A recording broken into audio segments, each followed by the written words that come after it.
Chapter 3 of Judge Burnham's Daughters. Judge Burnham's Daughters by Pansy. Chapter 3. Logic and Interrogation Points. Sunday morning, and a blue sky and sunshine. The rain of the night before quite vanished. So were the tears. Mrs. Burnham, presiding at the 9:00 breakfast table, looked no paler than usual, and felt more thankful in her heart than she had for a long time. The reason being, that Erskine had coughed but twice during the long night, though the east wind generally set him into a perfect storm of coughing about midnight, and she had lain awake until long after that hour, watching for it.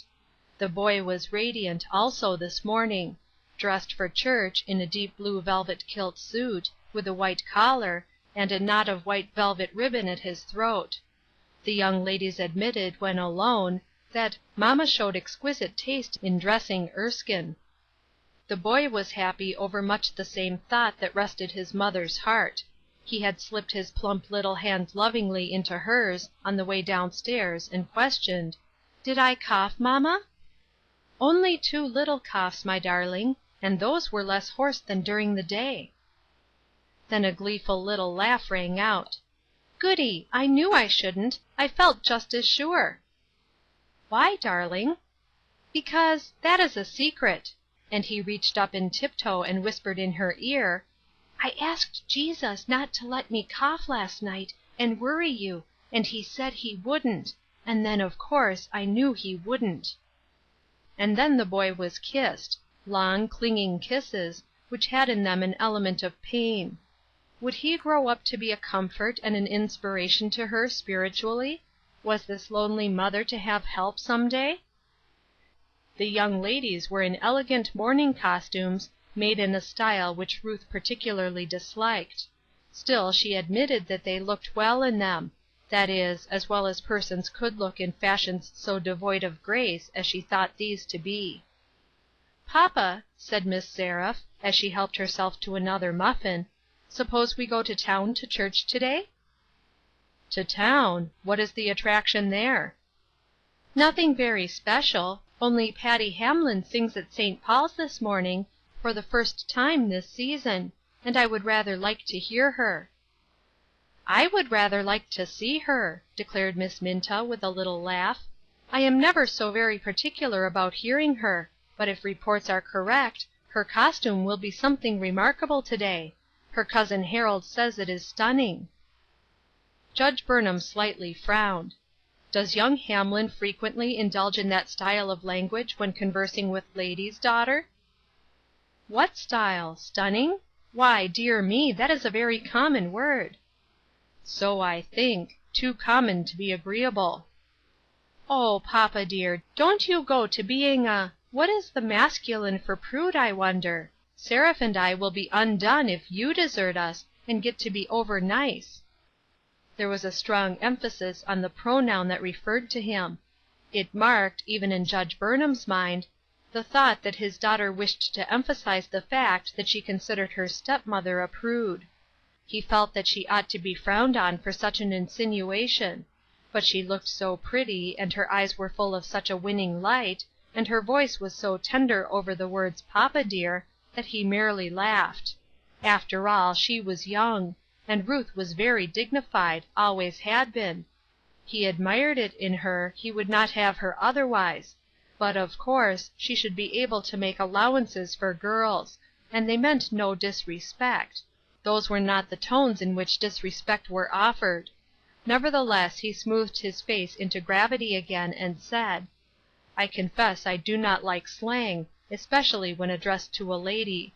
I would not allow a young man to say much to me about stunning things if I were you." "But about St. Paul's, papa. If we are to go, you must eat your beefsteak faster than that. We shall want to take the 10:00 train." This from Seraph.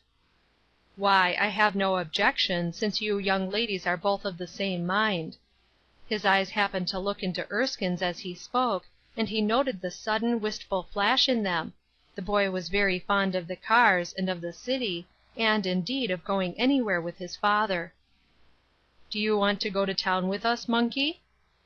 The child's beautiful face was very bright for a moment, then became grave, and his eyes sought his mother. She was looking steadily at her plate, not even seeming to hear the conversation. So, with a little sigh, he answered, "Not to-day, papa, thank you. I will stay with mamma." "With mamma? Well, how do you know but mamma will come with us?" "Oh, I know she won't. Mamma won't ride on the cars to-day."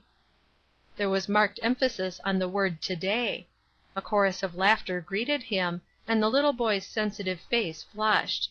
He looked quickly at his mother to know whether what he had said was a subject for laughter. But she had not laughed. She gave him a rarely sweet smile, and said, "Judge Burnham, will you have another cup of coffee?" While Seraph was exclaiming, "The idea!" and Minta added, "You dear little prig, who have you heard say that?" "Not any more, thank you," said Judge Burnham to his wife.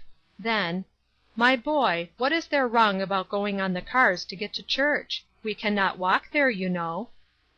The child looked puzzled, pained; turned questioning eyes from father to mother, then back to his father's face again. Ruth did not know how to help him without openly showing discourtesy to his father. "I don't know, papa," the baby said at last. "I mean I don't know why it is wrong; but I know mamma thinks so, and that makes it so." The trio laughed again, and Judge Burnham said, "A loyal disciple, certainly, and as good a logician as the majority of overwise people." Then he looked at his watch. "Well, Mrs. Burnham, according to this young champion against error, you will not join the party for St. Paul's? I advise you to do so. I do not believe you are equal to Mr. Beckwith's prosing to-day. I confess I hail any excuse for getting away." "Thank you," said Ruth, as she tried to keep her voice steady. "I do not care to go to St. Paul's to-day." Then she gave the signal for leaving the table. An hour later, dressed in deep black, she took her little boy by the hand and went down the wide flagged street to the handsome new church on the corner, that had taken the place of the desolate wooden structure that she had found when she first came. A pretty church it was, outside and in. From the handsome stained glass windows to the soft Brussels carpet on the floor, there was nothing to offend an aesthetic taste or lead worshipers to St. Paul's for relief. The music, too, if not so artistic as that found in city churches, was cultivated, and the sweet-toned organ was well played. Rested and uplifted by the hymn and prayer, Ruth listened eagerly for the text. She felt so in need of help this morning. It was suggestive. "This beginning of miracles did Jesus in Cana of Galilee, and manifested forth his glory." This heart-burdened woman felt as though almost a miracle was needed to take the jarring elements of her life apart and set them into harmony. No heavy burdens, so called, but 10,000 little things, or what in our parlance are named little things, weighed down her heart, fettered her lips, filled her with a steadily increasing unrest. If only he would "manifest his glory" by showing his power in her heart and in her home, how blessed it would be! But alas for Ruth! She listened in vain for that which would help her troubled soul. The sermon was a well-worded, logical argument in proof of the genuineness of miracles. Helpful, perhaps, for those who needed such proof, if there were listeners of that character. She looked about her curiously, wondering if any habitual attendants at that church had doubts in regard to the Bible miracles.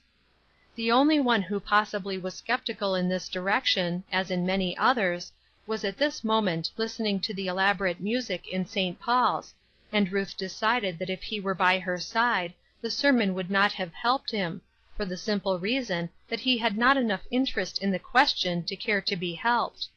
As for herself, she had full and abiding faith in the fact that the Christ of Galilee had lavished miracles many and wonderful upon that favored people 1800 years ago. What she wanted was a miracle for her today, in her heart and life. She went wearily out from the church, bowing coldly to the people on either side, stopping not to exchange other salutations with any. She had held herself almost entirely aloof from the new world which had crowded in on them, and hardly more than recognized even old acquaintances who had become her neighbors. The name given to this by many of her old friends was pride, for the sudden rise of property all through that region had made Judge Burnham, who had been one of the rich men of the city before that time, almost fabulously wealthy in the eyes of the community, and Ruth Erskine had always been a proud girl, they said. What else could they expect of Mrs. Judge Burnham? But Ruth's secret heart knew that the knowledge of the fact that her choice of friends would be so entirely opposed to Judge Burnham's tastes and desires troubled her, and she held back the issue by retiring behind her mourning robes. Also, she knew that this condition of things must soon be changed. Her very mourning was one of the elements of courteous contention, if I may use such a phrase, between her husband and herself. She had not wanted to wrap herself in black for her father. It was true that she felt desolate enough to describe it to the world by the heaviest crape it could furnish her.